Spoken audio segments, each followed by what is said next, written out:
Hello everyone, welcome back to the channel. तो आज की इस वीडियो में हम लोग इंजीनियरिंग फिजिक्स के मॉड्यूल 1 की बात करने वाले हैं। और मॉड्यूल 1 में हमें फ्रेम ऑफ रेफरेंस के बारे में पढ़ना है। ठीक है, तो बेसिकली इस मॉड्यूल में 4 या 5 टॉपिक है जिसमें हमें mainly non inertial frame of reference और उसके एप्लीकेशंस के बारे में पढ़ना है। ठीक है, तो वीडियोज़ कुछ ऐसी होगी कि छोटी छोटी वीडियोज़ 7 to 10 मिनट्स के 4 या 5 वीडियो होंगे प्लेलिस्ट में, जो कि आप देख सकते हो। और हमारे चैनल पे पूरे ही इंजीनियरिंग फिजिक्स का प्लेलिस्ट फ्री में अवेलेबल रहेगा। ठीक है, तो आप उसे भी विजिट कर सकते हो ऑब्वियसली। और अगर आपको इंजीनियरिंग फिजिक्स का ई बुक चाहिए जहाँ पे इम्पोर्टेंट क्वेश्चंस मेंशन्ड हो एग्जाम पॉइंट ऑफ व्यू से, और ऑब्वियसली उसके आंसर्स भी मेंशन्ड होंगे वहाँ पे, और समराइज़ किया होगा सारा मॉड्यूल को। ठीक है, अगर वो ई बुक चाहिए आपको तो नीचे डिस्क्रिप्शन बॉक्स में मेल का कांटेक्ट होगा, और ऑब्वियसली वो चीज़ पेड होने वाला है। अगर आपको चाहिए तो आप वहाँ से कांटेक्ट कर सकते हैं। ठीक है, तो चलिए अब हम लोग वीडियो में आगे बढ़ते हैं। सबसे पहले हम लोग कंटेंट्स की बात करते हैं। तो कंटेंट्स में हम लोग सबसे पहले समझेंगे फ्रेम ऑफ रेफरेंस के बारे में, मतलब फ्रेम ऑफ रेफरेंस कहते किसको है। ठीक है, उसके बाद हमारा सेकेंड टॉपिक है inertial and non inertial frame of reference. तो मेनली हमें non inertial frame of reference के बारे में पढ़ना है इस मॉड्यूल में, लेकिन हम लोग इनर्शियल फ्रेम ऑफ रेफरेंस को भी समझ लेंगे, है ना, ताकि अच्छे से अंडरस्टैंड कर पाएँ चीज़ों को। ठीक है, और non inertial frame of reference को ही क्यों पढ़ना है, क्योंकि हमारे डे टू डे लाइफ में जितना भी फ्रेम ऑफ रेफरेंस है, जितने भी चीज़ें हैं, वो नॉन इनर्शियल सिस्टम में है। ठीक है, जब हम इस टॉपिक पे पहुँचेंगे तो आपको ज़्यादा अच्छे से समझ में आएगा। ठीक है, थर्ड वीडियो या थर्ड टॉपिक जो होने वाला है वो रोटेटिंग कोऑर्डिनेट सिस्टम पे होने वाला है।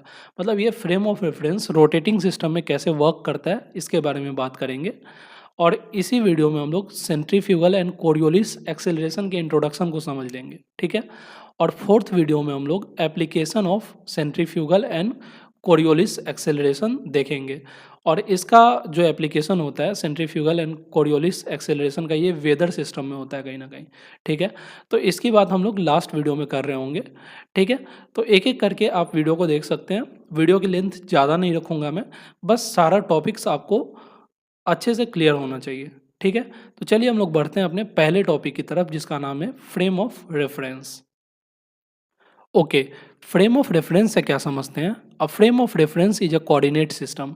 कोऑर्डिनेट सिस्टम से आप क्या समझते हैं, जिसमें एक्स एक्सिस हो, वाई एक्सिस हो, और ऑब्वियसली जेड एक्सिस हो कहीं ना कहीं। ठीक है, ऑब्वियसली ये 3D सिस्टम होगा, तो एक्स एक्सिस, वाई एक्सिस और जेड एक्सिस होगा। ठीक है, तो ये चीज़ तो आप समझ ही रहे होंगे। मतलब फ्रेम ऑफ रेफरेंस क्या है, एक कोऑर्डिनेट सिस्टम है जो कि यूज़ किया जाता है मेज़र करने के लिए या ऑब्ज़र्व करने के लिए फिजिकल फेनोमेना को। और कौन से फिजिकल फेनोमेना को, पोजीशन को, वेलोसिटी को, या एक्सेलरेशन ऑफ ऑब्जेक्ट्स को। मतलब किसी भी ऑब्जेक्ट के पोजीशन को या वेलोसिटी को या फिर एक्सेलरेशन को हमें रिप्रेजेंट करना है।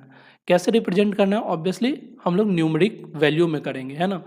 तो उसको रिप्रेजेंट करने के लिए हम लोग एक्सिस का हेल्प लेते हैं, और उस एक्सिस के हेल्प से हम लोग कोऑर्डिनेट सिस्टम में किसी भी ऑब्जेक्ट के पोजीशन को या वेलोसिटी को या एक्सेलरेशन को बता सकते हैं।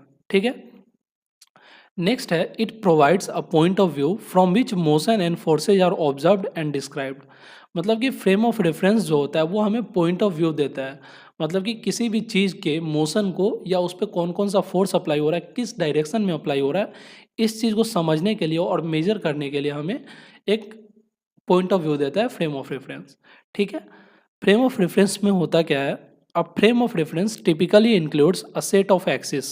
सेट ऑफ एक्सिस में क्या होता है, x axis, y axis, z axis. ठीक है, and the observer's position within that system. मतलब कि ऑब्जर्वर जो देख रहा है उसका पोजीशन होगा, और एक्सिस होगा जिसमें हम लोग ऑब्जेक्ट का पोजीशन होगा, जिस पे ऑब्जर्व कर रहे होंगे हम लोग चीज़ों को, वो होगा। ठीक है, तो फ्रेम ऑफ रेफरेंस से बेसिकली हम लोग किसी भी ऑब्जेक्ट के पोजीशन को, वेलोसिटी को या एक्सेलरेशन को न्यूमेरिकली रिप्रेजेंट कर सकते हैं। ठीक है, कुछ एग्जांपल से इस चीज़ को हम लोग समझने का कोशिश करते हैं।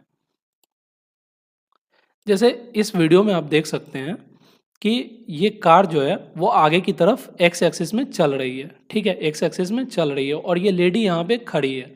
ठीक है, तो लेडी के रिस्पेक्ट में कार एक्स एक्सिस में मूव कर रही है। ठीक है, वाई एक्सिस में तो ऑब्वियसली मूव कर नहीं रही है, मतलब इस तरफ जा रही है, तो एक्स डायरेक्शन मान लेते हैं इसको। ठीक है, वाई ऊपर और जेड नीचे की तरफ। ठीक है।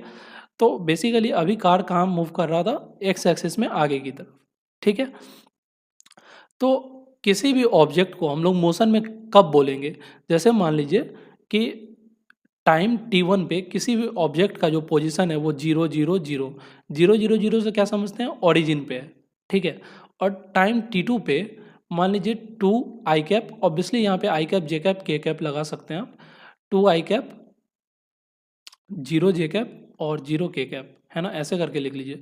तो इससे क्या पता चलता है कि एक्स एक्सिस में 2 यूनिट का कहीं ना कहीं डिस्प्लेसमेंट हुआ है ना। अगर पोजीशन की बात करेंगे टाइम के रिस्पेक्ट में, तो टाइम के रिस्पेक्ट में जो पोजीशन 1 था वो ये था 0 0 0 और पोजीशन 2 था ये, है ना। वहीं पे अगर मान लीजिए वाई में भी कोई मूवमेंट हो गया, है ना, जैसे मान लीजिए ये 0 0 0 था, ये 0 1 0 हो गया, तो अगर एक्स में या वाई में या जेड में किसी में भी अगर ऑब्जेक्ट के पोजीशन में चेंज आ रहा है तो हम लोग बोलेंगे वो ऑब्जेक्ट मोशन में है, ठीक है। तो ऐसे हम लोग फ्रेम ऑफ रेफरेंस से समझ सकते हैं कि कौन से ऑब्जेक्ट मोशन में है, कौन से ऑब्जेक्ट मोशन में नहीं है। सिमिलरली एक और एग्जांपल से हम लोग देखते हैं।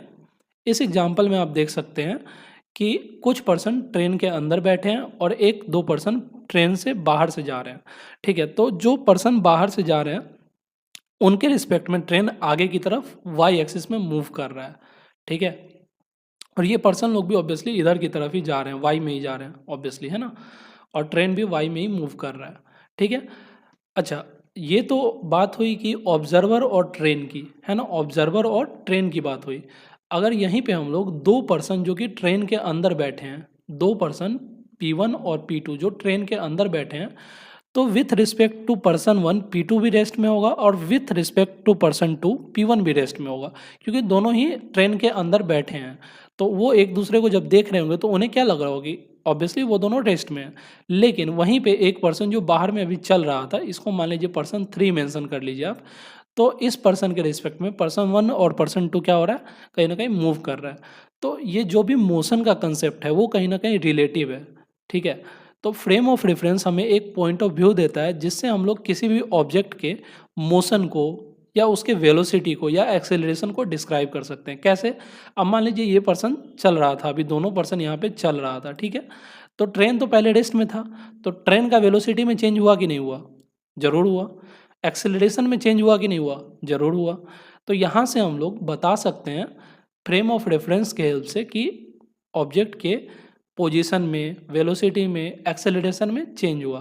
तो हम बोल सकते हैं कि ऑब्जेक्ट मोशन में है ऑब्वियसली, या फिर उसके वेलोसिटी में चेंज हो रहा है, या फिर उसके एक्सेलरेशन में चेंज हो रहा है, ठीक है। तो ओवरऑल हमें इस लेक्चर से क्या समझ में आता है कि फ्रेम ऑफ रेफरेंस से हमें किसी भी ऑब्जेक्ट के फिजिकल फेनोमेना जैसे कि मोशन हो गया, वेलोसिटी हो गया, एक्सेलरेशन हो गया, उसको डिस्क्राइब करने का पॉइंट ऑफ व्यू मिलता है। और फ्रेम ऑफ रेफरेंस में मेनली एक्स एक्सिस होता है, वाई एक्सिस होता है और जेड एक्सिस होता है, जो कि किसी एक प्रॉपर स्केलिंग के हेल्प से हम लोग डिस्क्राइब करते हैं। स्केलिंग मतलब कि लेट से अगर ये मीटर में होगा तो जैसे कि हम लोग बोलते हैं ना कि जैसे 1 मीटर यहाँ पे 1 किलोमीटर को डिनोट कर रहा है, मतलब क्योंकि 1 किलोमीटर को फिजिकली तो हम लोग पेपर पे दिखा नहीं सकते हैं ना, तो जो यूनिट 1 है उसको हम लोग 1 किलोमीटर की तरह मान लेते हैं, यूनिट 2 को 2 किलोमीटर, ठीक है। इसी तरह तरीके से आप कुछ भी मान सकते हैं। तो बेसिकली फ्रेम ऑफ रेफरेंस में क्या होगा, कोऑर्डिनेट एक्सिस होगा और स्केल हो सकता है, ठीक है। और स्केल हो सकता है जिसके हेल्प से हम लोग बताते हैं कि कौन चीज़ कितने रिस्पेक्ट में बढ़ रहा है बेसिकली, ठीक है। मतलब किलोमीटर में है, या फिर अगर मान लीजिए वेलोसिटी है तो मीटर पर सेकेंड में है ना। और एक्सेलरेशन है तो मीटर पर सेकेंड स्क्वायर में है, जो भी है, ठीक है। तो आप ये चीज़ समझ सकते हैं, ठीक है। तो आई होप इस वीडियो से आपको हेल्प मिली होगी। अगले वीडियो में हम लोग inertial and non inertial frame of reference की बात कर रहे होंगे। Thank you for watching this video. और अगर आपको ई बुक परचेज करना है तो आप नीचे दिए हुए फर्स्ट कमेंट सेक्शन से कांटेक्ट कर सकते हैं, या फिर डिस्क्रिप्शन में भी ईमेल होगा जहाँ पे लिंक दिया होगा, है ना, लिंक दिया होगा, या फिर आप वहाँ से डायरेक्टली मेल कर सकते हैं, आपको वो चीज़ मिल जाएगा। ऑब्वियसली वो पेड होने वाली है, सारा जो भी डिटेल है आपको डिस्क्रिप्शन बॉक्स में मिल जाएगा। Thank you for watching this video.